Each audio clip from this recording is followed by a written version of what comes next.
I'm Kiera Morgan. Thanks for joining me on this episode of Coffee with Kiera, sponsored by the Human Being in Newport and Lincoln City. And today I am joined with Jenny Demaris, who is the emergency manager for Lincoln County. Hi, Jenny. Hey, good morning, and thanks for the coffee. Because actually, I didn't get my coffee this morning. That's happy to bring that for you. And of course, Human Being, we are excited that they are a contributing sponsor to make this program happen. So, Jenny, for those who may not know, let's start off. Tell folks a little bit about you and what you do. Sure. So I am your county emergency manager working under your elected sheriff, Curtis Landers. I am very fortunate that I've been able to stay in this position for 11 years. I'm sort of a hometown girl. I graduated from the Lincoln County School District. I've been here in Lincoln County for over 30 years. I consider it my home county and don't have any plans to leave Lincoln County.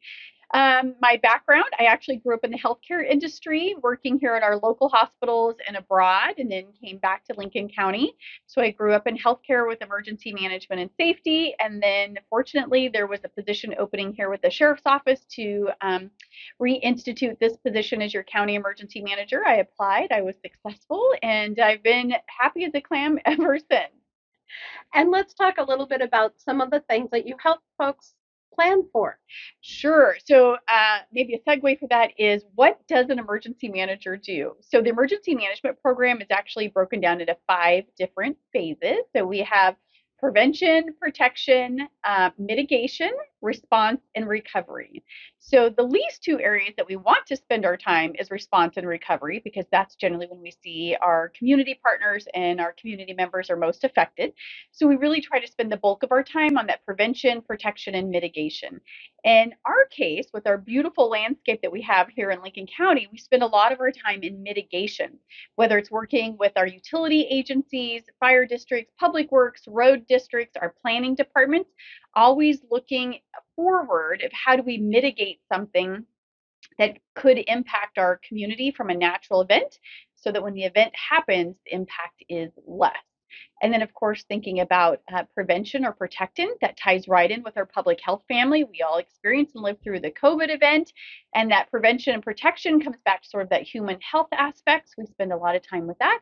But then also just looking at societal events with our law enforcement agencies and planning for an armed intruder event. How do we support those public safety agencies when they may be faced with that type of a challenging situation? Now, it doesn't per se touch the general community members as much as public safety. So then when we look at that on the beginning of that five-phase cycle, preparedness is really a compilation of both the protection, prevention, and mitigation together make up preparedness. And that's where we really connect with our community members. You have seen us as well as our other emergency managers in the county. I want to make sure you remind me to introduce who they are. When we do our public readiness fairs, we try and host those at least once a year. Last year we had two of them because we hadn't had them for a couple of years. Our sponsors are Northwest Natural Gas and the American Red Cross for those.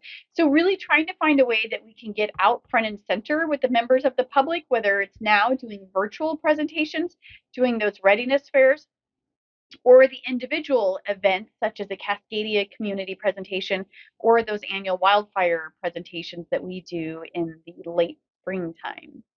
And one thing that is important to point out, as you mentioned, wildfires, it's been said that's a marathon, not a sprint. We're still recovering.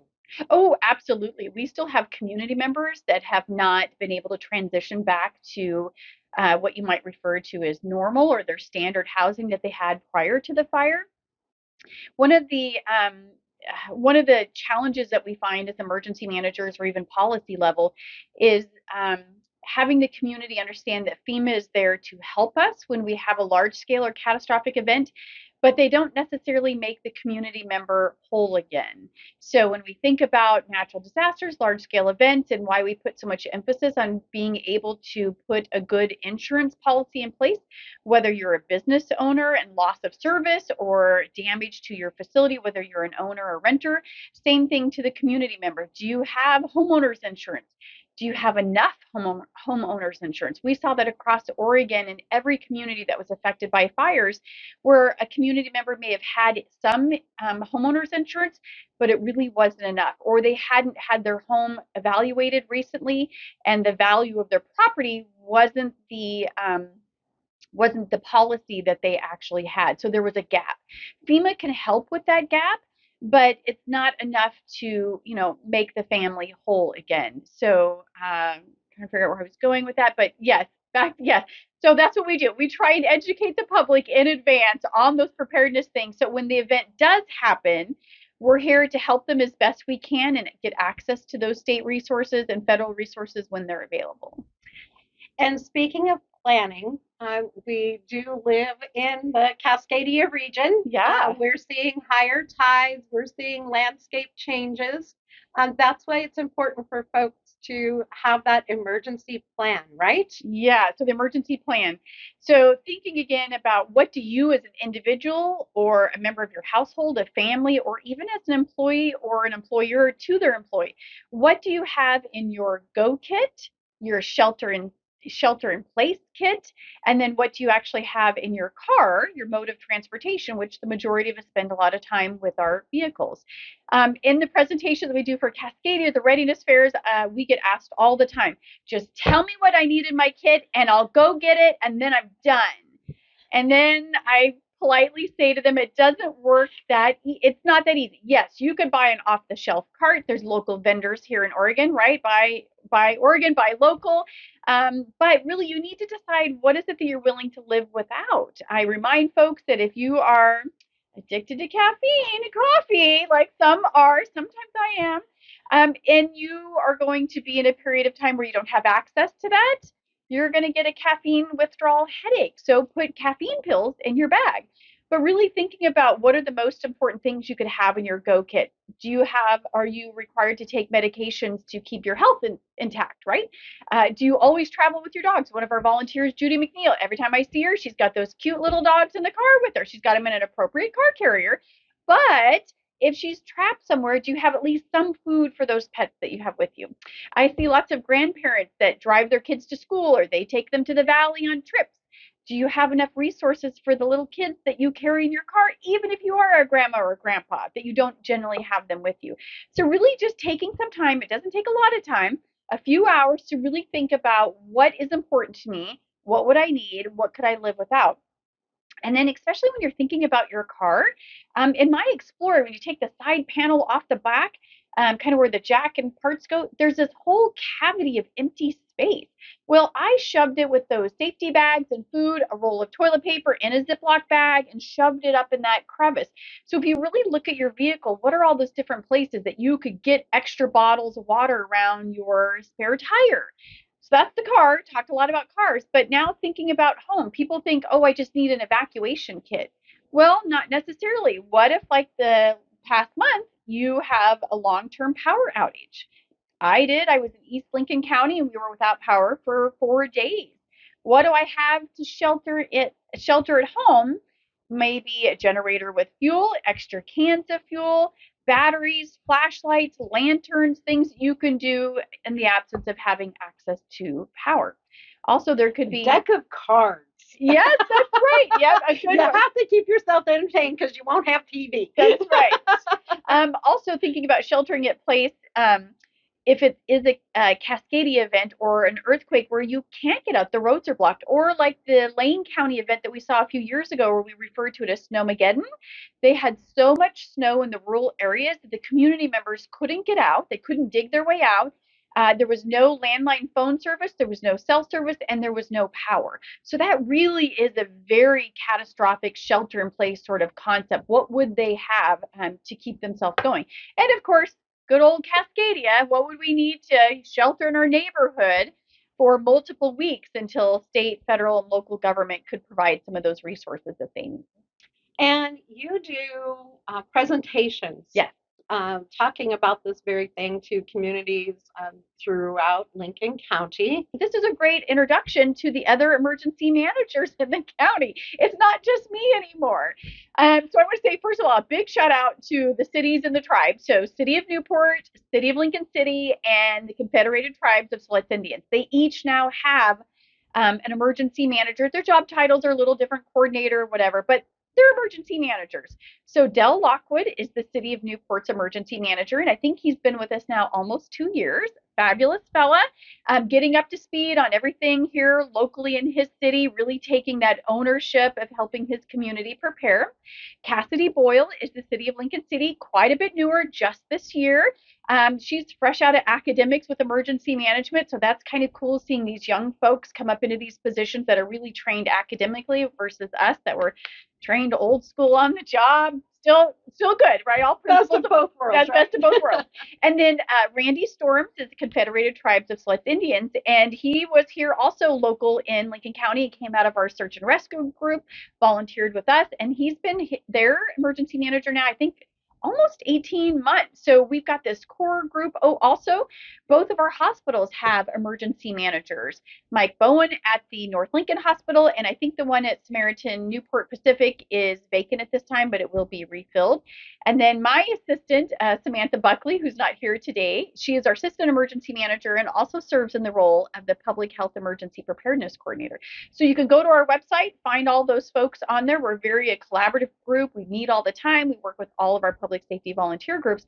And so for Newport and Lincoln City, they probably can help with some of those smaller presentation groups within their jurisdictional area. That's fantastic. And let's talk a little bit about, speaking of training, folks can get back to getting trained through CERT again, right? Great. Yeah. Actually, I just met with the public safety volunteer groups yesterday to do our annual, what are we going to do for 2023, our training and exercises. And the 4 CERT chapters of Lincoln County, sponsored by their fire district. So we have CERT North Lincoln Fire, CERT for Depot Bay Fire, CERT for City of Newport, CERT for South County. So Central Coast Fire, Waldport, they sponsor the entire South County with the other 2 sponsoring fire agencies. So those 4 CERT chapters will schedule and sort of co-share a CERT basic course. Now, here's the great thing that's new. North Lincoln CERT did for the first time last year, partnered with Oregon Coast Community College. So now they are helping the CERT chapters by providing the location and the space to host those courses. At North Lincoln, it's going to be starting, I think, in April through June. And I believe the City of Newport is going to work with OCC to host a basic course here in Newport. So you can sign up just like you would for any of their free community education that they do. Sign up for the course. The great thing about CERT is you don't have to volunteer. It's a federally coordinated training, and so you can take the training but not have to commit to volunteer. We really want to increase the understanding and the capability, training as you indicated, for the local community member. It's about 20 hours of training and goes from how to triage, communication, some basic first aid, how to do a scene size up of a building if it's safe, how to shut off your utilities. I'm going from memory. How to do cribbing. So if you had something that fell on you, a large bookcase or something else, how could I maneuver pieces of wood and objects to be able to crib that to get you out? So all of those type of basic essentials, that's what you're taught in your CERT program. And then you'll have an exercise drill that you do at the end. And then from there, you can then choose to become a volunteer. You'll be background checked with the sheriff's office. You'll join that group that's closest to your location where you live. And they really are a great group of people to volunteer with. Fantastic. And we are still in winter months, heading into spring, and it has been a bit of a wet one, Yeah. to say the least. Let's talk a little bit about weather and being prepared for that. Sure. If you're new to Lincoln County, we've had lots of folks moved up from southern areas and they are here and experiencing our winter weather for the first time. It's sort of ebb and flow. We just sort of imagine that it just rains straight for 9 months, but it kind of doesn't do that, right? It has it with the weather and patterns. But I will say over the last few years, it's been kind of different. Each winter is kind of having its own personality, if you will. And then we kind of get a little shock, like, oh my gosh, atmospheric weather, high wind, landslides. And it's like, nope, that's just kind of normal stuff for us. But some things that will help them, we have on our County Emergency Management page, a flood reference guide. It's about 20 pages long, and it takes you all the way through A to Z, everything you need to know about living in a floodplain or being affected by, surge types of water. It also talks about, I've got it right here in front of me, our two sandbag station locations. Well, I don't have it right here in front of me. I had it stapled here, right here, so I could look at it. Anyways, we have two locations in the county for sandbag stations. A big shout out to the city of Lincoln City and North Lincoln Fire and Rescue Chief Dahlman for really helping us get that second sandbag station placed at the North Lincoln St. Clair Fire Station. The other sandbag station is over by the animal shelter, also sponsored by our Lincoln County Public Works Department. So they take care of those locations. There's sand there. You can get 10 bags per household. It should be open 24/7. You drive up, you do have to shovel your own sand. They're not just there already filled. So bring a friend. This is one of those moments like, hey, let's have lunch. Bring a friend. Let's go get some sandbags because they are very heavy. You probably only want to fill them about halfway because they're pretty darn heavy, and then put those in your vehicle to get them there. So that's failed. So the flood guide is great.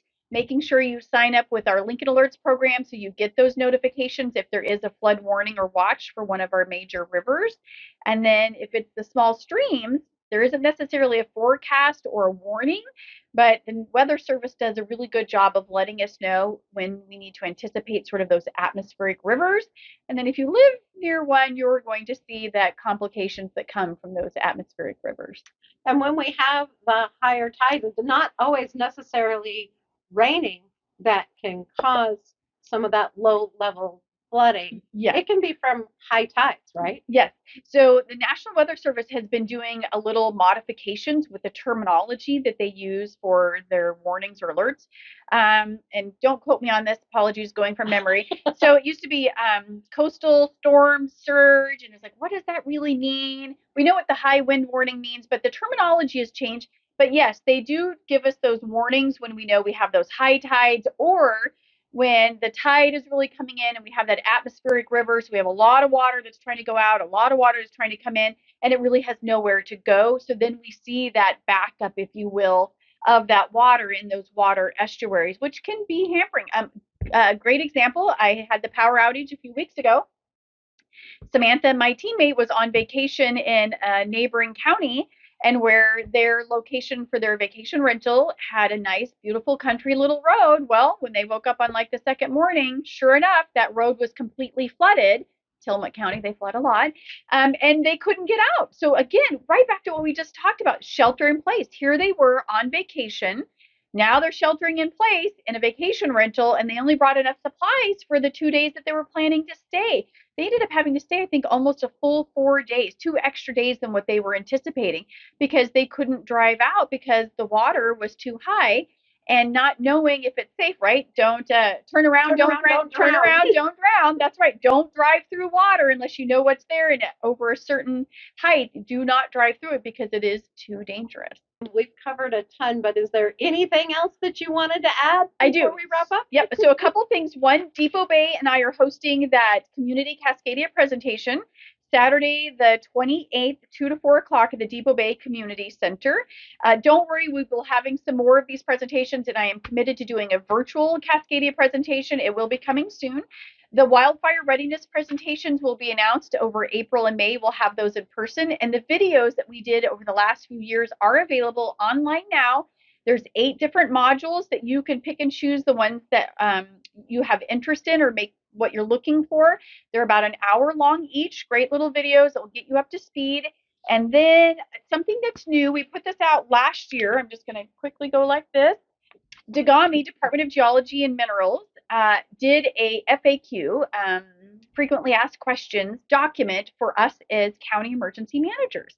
We kept getting these repeated questions like, what is this, or how is this, and will the tsunami come back twice with an aftershock? All of those unique type of questions have been answered and are in this guide. It's on our website under hazards, and it's about, let's see, I don't know, about 10 pages long. And it really does answer those sort of unique questions, or the questions that we don't necessarily see in a regular short publication. So I would really encourage you to read that document. I'm going to look at my list.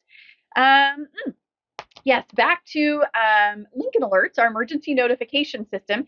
There is a wellness check document on there. So if you've had Lincoln Alerts for a while, really encourage you to look at the wellness check document. Have you been in your profile lately? Does your password still work? Does each member in your household have their own profile? So if your 12-year-old has their own mobile phone, have them create their own profile or create it for them so that their number will ring independently. If mom and dad or grandma and grandpa are busy or away at work and kids are at home, they need to know what to do and they need to be able to get that information immediately if they're at home and they need to shelter in place because of a natural gas leak or an armed intruder event, or if they needed to take action, go to a neighbor's house because there was a wildfire evacuation. So really important that each person in your household has their own profile.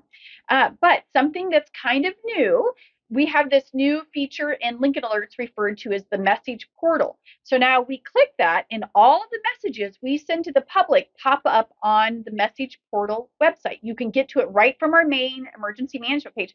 Also good for you, Kiera, as a member of the media. We may be moving fast, putting out emergency notifications for evacuations and can't do a full media release.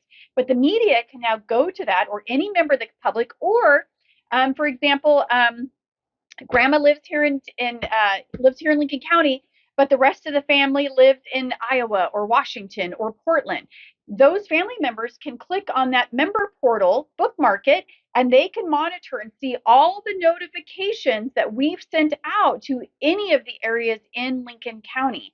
And it's just a great way to immediately, when we say, we don't know what's going on, what's happening, then you can click on that. And even though you may not be affected and you may not be receiving those messages, you can now read along and follow the messages that we are disseminating out to those community members that are most affected by that event. I'm going to look at my list one last time here. Depot Bay, Degami, Lincoln Alerts. I think I hit all the items that were on my list for today. So I introduced the other emergency managers about the upcoming presentation. Wildfire season is just around the corner. It's a good time to start mitigating. And yeah, thanks for the opportunity. Well, I'm so happy to be with you in person. Yeah. Doing Coffee with Kiera for you again. It's been exciting, and it's always great to get caught up on all of this wonderful information because it's an ever changing landscape, as you know. Yeah. And that's why these presentations and doing these updates are so important Mm-hmm. for the community. So, thank you, Jenny, and to your team at the Sheriff's Office for everything that you do. And thanks for joining me on this episode for Coffee with Kiera, sponsored by Human Being in Newport at 6th Street and Highway 101, and in Lincoln City at the north end of the highway on the west side near TLC Credit Union. For Oregon Coast Breaking News, I'm Kiera Morgan.